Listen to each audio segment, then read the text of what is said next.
ஒரு முக்கியமான கட்சியை சேர்ந்த பிரமுகர் இணைஞ்சிருக்கிறார். பீகார்ல இன்னைக்கு இந்தியா கூட்டணியில பிரதானமான கட்சியான ஆர்ஜேடி தேஜஸ்வி கட்சியை சேர்ந்த திரு குமரவேல் அவர்கள் இணைந்திருக்கிறார். திரு குமரவேல், உங்க பெர்ஃபார்மன்ஸ் உங்க அணியில இருந்தாலும் கூட காங்கிரஸ் ஆர்ஜேடியை கீழ் இருக்குதுன்னு நினைக்கிறீங்களா? சார் வணக்கம் சார், குட் மார்னிங். குழந்தைகள் தின வாழ்த்துக்களை அனைவருக்கும் தெரிவித்துக் கொள்கிறேன்.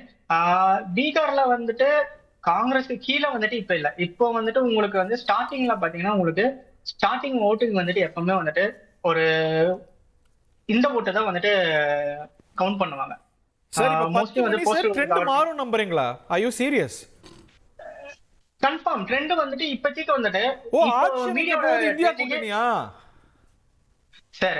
ஆட்சி அமைக்க போறது இந்தியா கூட்டணி தான். ஏன்னா வந்து போன வாட்டி எலெக்ஷன்ல வந்து நீங்க பாத்தீங்கன்னா வந்துட்டு நீங்க பாத்தீங்கன்னா உங்களுக்கு ஃபைனல் ரிசல்ட் வந்துட்டு காலையில 3 மணி தான் தெரிய வந்தது. மறுநாள் காலையில 3 மணி தான். அப்புறம் பார்க்கலாம்ங்கறீங்க?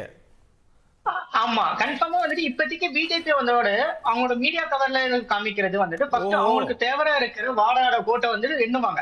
எண்ணிட்டு அப்புறம் தான் அதுக்கேற்ற மாதிரி பிஜேபி லீட்ல இருக்குன்னு சொல்லுவாங்க. அதுக்கப்புறம் தான் நமக்கு வந்து ஸ்டெப் பை ஸ்டெப்பா வரும்.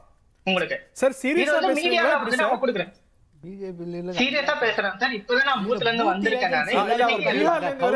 சோ அதனால கேக்குறேன், நான் புரிஞ்சுக்க தான் கேக்குறேன். நீங்க பீகார்ல தானே இருக்கீங்க? இப்போ நான் பீகார்ல தான் சார் இருக்கேன். இப்போ வந்துட்டு பூத்ல இருந்து தான் வரேன். ஃபர்ஸ்ட் வந்துட்டு போஸ்டல் ஓட்டு எண்ணிருக்காங்க. அதுக்கப்புறம் ஒன்னொன்னா ஸ்டெப் பை ஸ்டெப்பா வரும்.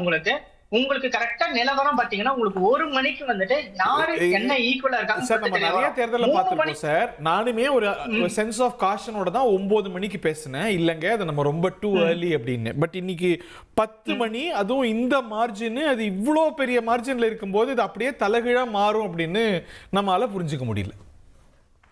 Confirm sir. ஏன்னா நீங்க பாத்தீங்கன்னா போன வாட்டி எலெக்ஷன் ஒரு 4 மணி வரைக்கும் ஆல்ரெடி லீடிங்ல இருக்குன்னு சொல்லியிருந்தாங்க. ஆனா 7 மணிக்கு வந்துட்டு என்டிஏ வந்துட்டு லீடிங்ல இருக்குன்னு சொன்னாங்க. I agree sir. பட் ஆனா மார்ஜின் நிறைய இடங்கள்ல வந்து ரொம்ப க்ளோஸாக இருந்தது. பட் நிறைய இடங்கள்ல கம்ஃபர்டபுளாகவே இந்த என்டிஏ அலையன்ஸ் லீட் பண்றதை பார்க்கிறோம். போன எலெக்ஷன்ல இருந்த மார்ஜின் டிஃபரன்ஸ் இந்த எலெக்ஷன்ல இல்லை.